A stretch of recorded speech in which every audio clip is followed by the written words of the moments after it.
이탈리아 사람이 쓴 신부님, 우리들의 신분이라는 책이 있는데요. 2차 대전 후에 공산당 천지가 된 그 이탈리아의 한 시골 마을 신부와 그 마을의 공산당 지도자였던 면장을 둘러싸고 일어나는 일들을 아주 재미있게 쓴 책입니다. 거기에 보면 이런 이야기가 나와요. 한 공산당원의 아들이 이유를 알 수 없는 병에 걸려서 거진 죽게 되었어요. 병명도 알 수 없고 의사도 도저히 못하겠다고 손을 놓았습니다. 이제는 하나님 외에는 달리 매달려 볼 만한 곳이 없게 되었어요.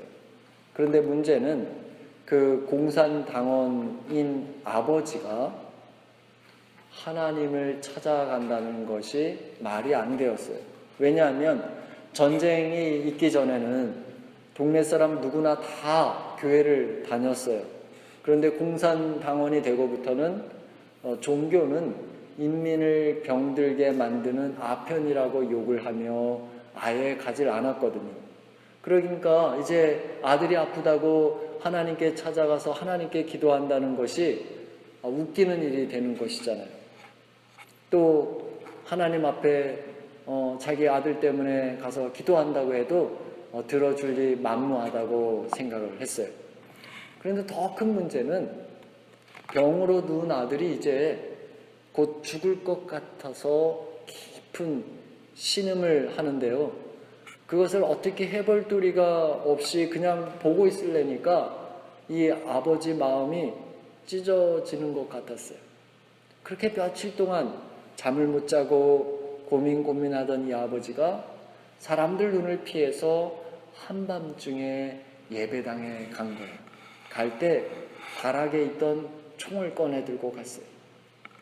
예배당 문을 열고 들어서자 이 아버지는 십자가에 달려있는 그 예수님을 향해서 총구를 겨누고는 이렇게 외쳤어요. 내 아들을 살려달라. 그렇지 않으면 너를 쏘아 죽이겠다. 여러분, 어떻게 되었을까요?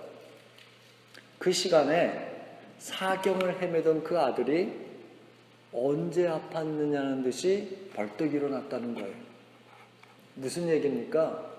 가만히 들여다보면 우리 사람의 심리에 대해서 여러 가지 숨은 이야기들을 하고 있지만 그 가운데 가장 중요한 것은 사람의 절박함이 기적을 만들어낸다라는 것이죠. 이런 예는 히스기야 왕의 기도에서도 찾아볼 수 있잖아요. 어느 날 갑자기 병이 들어누웠는데 하나님의 선지자 이사야가 찾아와서 하나님의 말씀을 전한다면서 너가 이제 죽게 될 테니까 죽을 준비를 하라 그러잖아요. 그 이야기를 들은 히스기야 왕이 어떻게 하죠? 자리에서 일어나서 통곡하며 기도합니다. 제가 진실한 마음으로 하나님을 섬기며 주님 보시기에 선하게 행한 것을 기억해 달라면서 하나님께 간절히 기도했는데요. 하나님께서는 그런 히스기야 왕의 절박한 기도를 들으시고 그의 수명을 연장해 주셨잖아요. 우리가 알아야 할 진실은요, 기도에 있어서 이런 절실함, 간절함이 있어야 하는데 그것이요, 죽어가는 아들 때문에 다급해서 예배당에 찾아갔던 그 아버지처럼 자기의 자녀만을 위해서나 혹은 히스기야 왕처럼 자기 자신의 그 병을 위해서 절박하게 기도할 것이 아니라 모든 사람을 위해서 그렇게 기도해야 한다라는 것입니다. 우리 1절 말씀을 함께 읽어보십시다. 시작. 내가 첫째로 권하노니 모든 사람을 위하여 간구와 기도와 도고와 감사를 하되. 간구와 기도, 도구와 감사는 기도의 여러 가지 측면들을 일컫는 말이죠. 간구는 간절한 마음으로 청원하는 걸 말해요. 기도는 우리가 드리는 일반적인 기도를 말하죠. 도구라고 하는 것은 중보 기도를 뜻합니다. 감사는 하나님의 은혜에 대한 우리의 반응이잖아요. 이 모든 걸 묶어서 우리는 한마디로 기도라고 말을 하는 거예요. 여기서 우리가 관심 가져야 할 것은 우리가 드리는 기도의 내용이요, 내 자녀만, 나만 위해서 드리는 것이 아니라 모든 사람을 위한 것이 되어야 한다라는 점입니다. 우리가 드리는 기도의 대상이 내 자녀나 내 가족만이 아니라 모든 사람이라는 것이죠. 특히 대통령이나 높은 지위에서 우리를 다스리는 사람들을 위해서 기도해야 한다는 것입니다. 여러분, 우리가 왜 이래야 하겠습니까?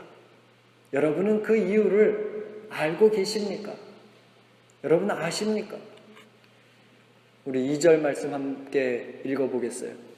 임금들과 높은 지위에 있는 모든 사람을 위하여 하라. 이는 우리가 모든 경건과 단정함으로 고요하고 평안한 생활을 하려 함이라. 그렇죠. 우리가 그렇게 기도해야 하는 이유를 오늘 말씀은 우리의 평안과 복지를 위해서라고 말합니다. 다시 말해서 정치 지도자들이 자기의 이익을 위해서 일하는 것이 아니라 진실로 국민의 평안과 안녕을 위해서 일할 수 있도록 기도해야 한다라는 것이죠. 일찍이 하나님께서는 바벨론으로 포로로 잡혀갔던 이스라엘 백성에게 예레미야 선지자를 통해서 이렇게 말씀하셨죠. 너희는 내가 사로잡혀가게 한 그 성읍에 평안하기를 힘쓰고 위하여 여호와께 기도하라. 이는 그 성이 평안함으로 너희도 평안할 것임이니라.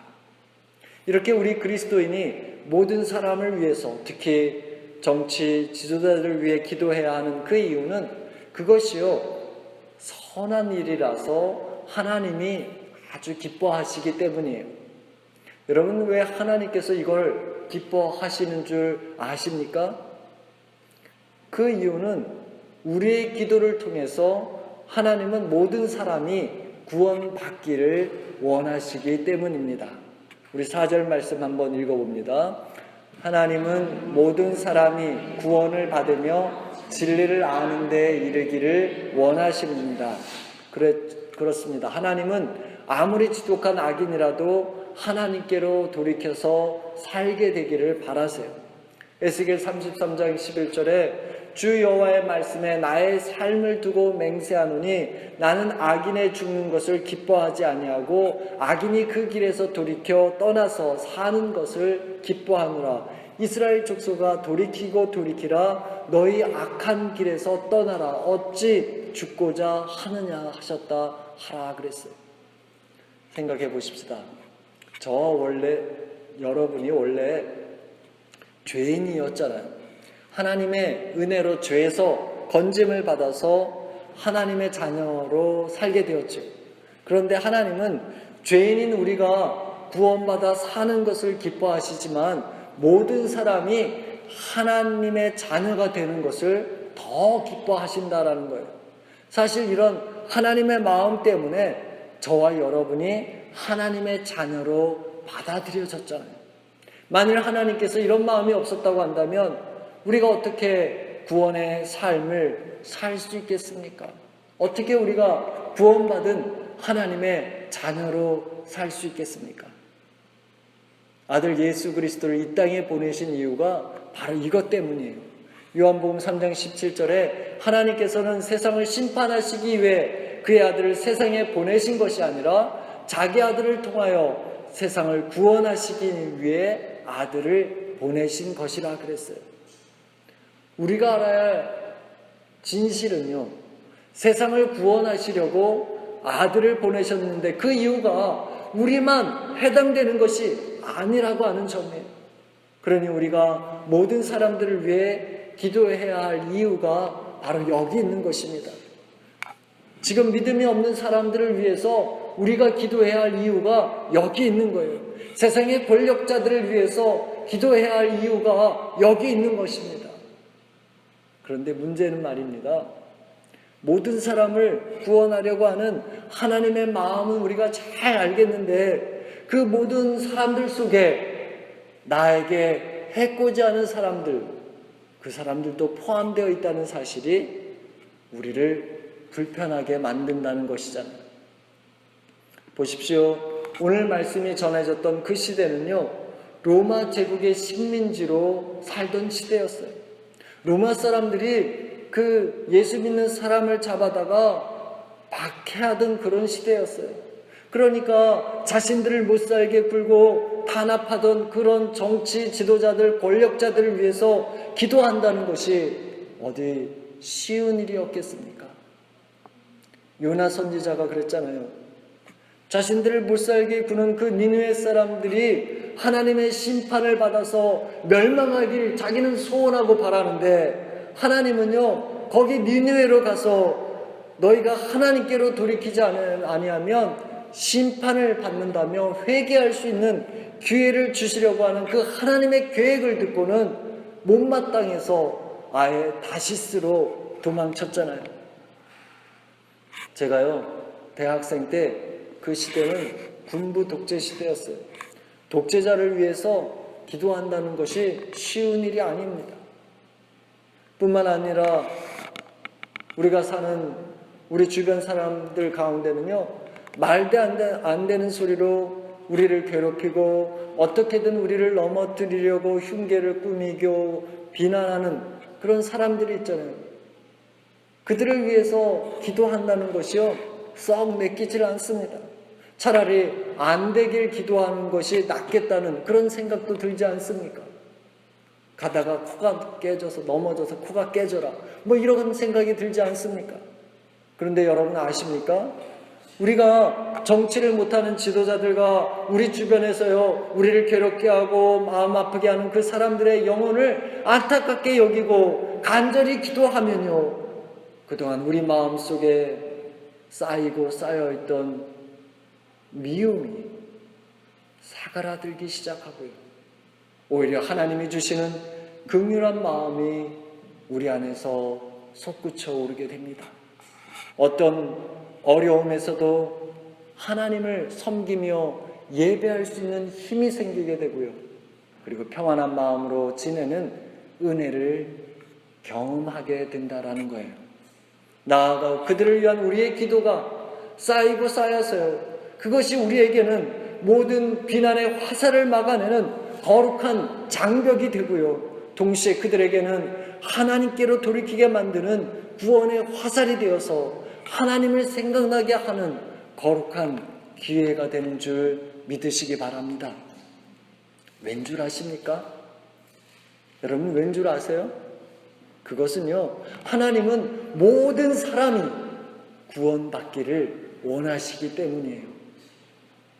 이러니까 우리가 모든 사람을 위해서 기도해야 하는 것입니다. 우리는 이 시점에서 오늘 우리가 절박하게 드리는 기도의 내용이 무엇인지를 한번 생각해 보아야 합니다. 오늘 저와 여러분이 드리는 그 기도는 누구를 위한 것입니까? 나와 내 가족만을 위한 것입니까? 여러분, 우리가 나와 내 가족만을 위해서 기도하던 데서 한 걸음 더 나아가고 돌이켜서 이제 모든 사람을 위해 기도해야 하지 않겠습니까? 아브라함이요, 소돔성을 불로 심판하신다는 그 천사의 소리를 들었잖아요. 그때 무릎을 탁 치면서 야, 그거 참 굿뉴스라고. 눈에도 모르는 저 롯 저놈이 야, 하나님이 그냥 안 놔두시네, 하나님이 벌 주시네, 이러질 않았잖아요. 조카 롯을 위해서요 아브라함이 하나님께 엎드립니다. 롯과 그의 가족이 하나님의 심판 아래 있다고 생각하니까 너무 마음이 아파서요 자기를 속상하게 하고 힘들게 했지만 그 롯 가족이 너무 안타까워서 하나님께 기도하지 않았습니까? 롯은요 아브라함이 그를 위해서 기도했는지조차 몰라요. 그렇지만 하나님은 아십니다. 하나님은 들으시고 일하십니다. 그렇습니다. 중보기도는요 나를 위한 것이 아니라 다른 사람의 평안을 위해서 하는 거예요. 여러분, 에스더 왕비를 생각해 보세요. 평생 궁에서 편하게 먹고 지낼 수 있잖아요. 왕이 부르지 않았는데 왕 앞에 나아가서 자기의 민족을 살려달라고 청원을 하는 것은요 당시 법으로도 왕비라도 목숨을 내어놓는 일이었어요.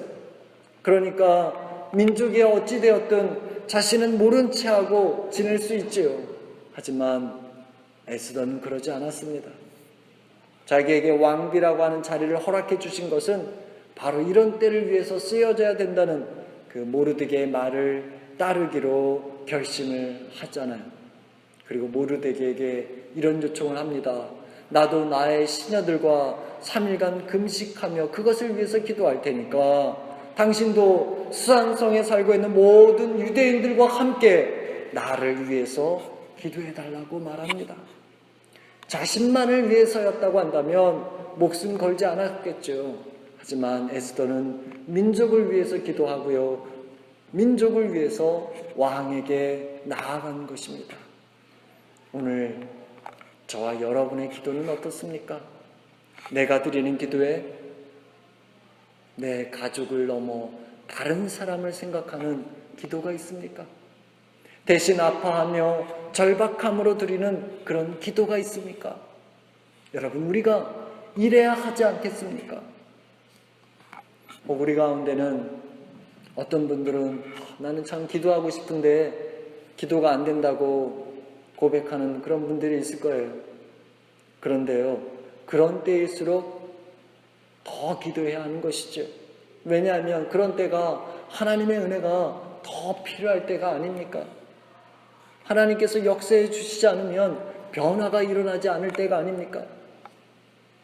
또 무엇보다 우리에게 죄의 유혹이나 시험이 다가올 때 기도해야죠. 겟세마네 동산에서 예수님은 제자들더러 시험에 들지 않게 깨어 기도하라 그러셨잖아요. 사실 따지고 보면요, 하나님께서 말씀하신 대로 따라가고 싶지 않은 일에 거기에 시험이 있어요. 걱정이나 근심, 염려가 있을 때 보면 늘 시험이 있잖아요. 그러므로 우리가 시험에 들지 않도록 깨어 기도해야 하고 염려로 기도하지 않고 하나님께 감사로 기도해야 하는 것입니다. 우리 가운데 어떤 분들은 내가 일이 너무 바빠서 피곤해서 기도하지 못한다고 생각합니다. 이런 분들은 쉬지 않고 달리는 자동차와 같아요. 자동차가 잘 쉬지 않고 가면 정말 잘 달리는 것 같지만 그러나 얼마 되지 않아서 결국 타이어에 문제가 생기고 엔진에 문제가 일어나지 않습니까? 잘 쉬어야만 또 잘 달릴 수 있는 거예요. 예수님은 늘 한적한 곳을 찾아서 기도했잖아요. 그런 이유는 하나님의 아들이니까 기적의 능력자인데 내가 기도하지 않아도 할 수 있다고 여긴 게 아니잖아요. 예수님은 기도하는 자리에 습관적으로 가셨는데 그 이유는 기도를 통해서 하나님의 능력을 입지 않고서는 아무리 커다란 기적을 내가 일으킨다고 해도 그것이 하나님과는 전혀 상관없다는 것이라는 것을 알았기 때문이죠. 하나님의 은혜 아니고서는 내가 아무것도 아니라는 것을 믿었기 때문이었어요. 우리 중 어떤 이들은 때로 기도가 전혀 소용없는 것 같이 여겨지거나 문제를 해결하는데 도움이 되지 않는다고 생각하는 분들이 있을 것입니다. 그래서 기도하기를 쉬거나 기도를 중지하는 분들이 있을 거예요. 그런데 여러분 생각해 보십시다. 출애굽기 17장에 보면 이스라엘이 아말렉 사람들과 전쟁을 할 때요, 여호수아를 전쟁터에 내보던 그 모세는 산꼭대에 올라가서 하나님의 지팡이를 손에 잡고 손을 들어 기도했잖아요. 그의 손이 올라가면 이스라엘이 이기고 힘이 빠져서 손이 내려오면 이스라엘이 졌습니다. 아론과 훌이 옆에서 지켜보다가 양옆에 가서 그 모세의 손을 붙들어 주어서 이스라엘이 승리를 했는데 모세가 만약 힘들다고 그것을 그만두었다고 한다면 어떻게 되었겠습니까? 아론과 훌이 이제 그만하자고 그랬다면 여러분 어떻게 되었겠습니까? 요즘 우리 조국의 상황이 어렵습니다. 외부적으로는 북한 핵 개발에 어떻게 대처해야 될지 참 어려움이 있고요. 사드 배치로 중국의 거센 입김에 경제적인 타격도 있고 있습니다. 또 내부적으로는 배를 만들고 수리하는 조선업계가 이미 무너졌고요. 전 세계를 대상으로 물건을 실어 나르던 한진해운을 부도 처리하면서 미처 대처할 준비를 마련하지 못해서 난리가 났어요. 엎친 데 덮친다고 또 경주 지역에 지진이 일어났는데 늦장 대처를 해가지고 정말 해도 너무한다는 소리가 넘쳐나고 있습니다. 원래부터 거창하게 말로만 떠들어대고 행동은 전혀 없어서 이번 정부가 무대책하고 무책임하고 무소통이라는 그런 비난이 있었잖아요. 그런데 안타깝게도 그것이 사실이 되고 있는 거예요. 그런데 여러분, 우리 그리스도인들이 이렇게 비판하는 것으로만 그쳐서는 안 되지 않습니까? 조국의 상황을 안타까워하면서 우리가 대신 기도해야 하지 않겠습니까? 또 우리가 살고 있는 이 미국의 대통령 선거를 위해서 기도해야 하지 않겠습니까? 예수 그리스도가 하나님과 우리 사이에 중보자가 되어서 대속제물이 되어서 하나님께 가는 길이 열린 것처럼 우리가 절실함으로 그들을 위해서, 조국을 위해서, 우리의 주변 사람들을 위해서 하나의 작은 예수로 중보 기도를 드려야 하지 않겠습니까? 기도는요, 우리 믿는 사람들이 할 수 있는 특권입니다. 성경을 보면 믿음의 사람들은 기도의 자리로 나아갔잖아요. 진실한 마음과 간절한 마음으로 하나님 앞에 나아가서 모든 사람을 위해 기도하는 저와 여러분이 되어야 하겠습니다. 그래야 할 때 저와 여러분을 통해서도 하나님의 구원의 역사가 시작되고요. 그 은혜로 저와 여러분이 평안을 얻고 하나님을 섬기며 살게 될 줄을 믿으십시다. 이런 은혜를 체험하고 간증하는 저와 여러분의 삶이 되길 주님 이름으로 축원합니다.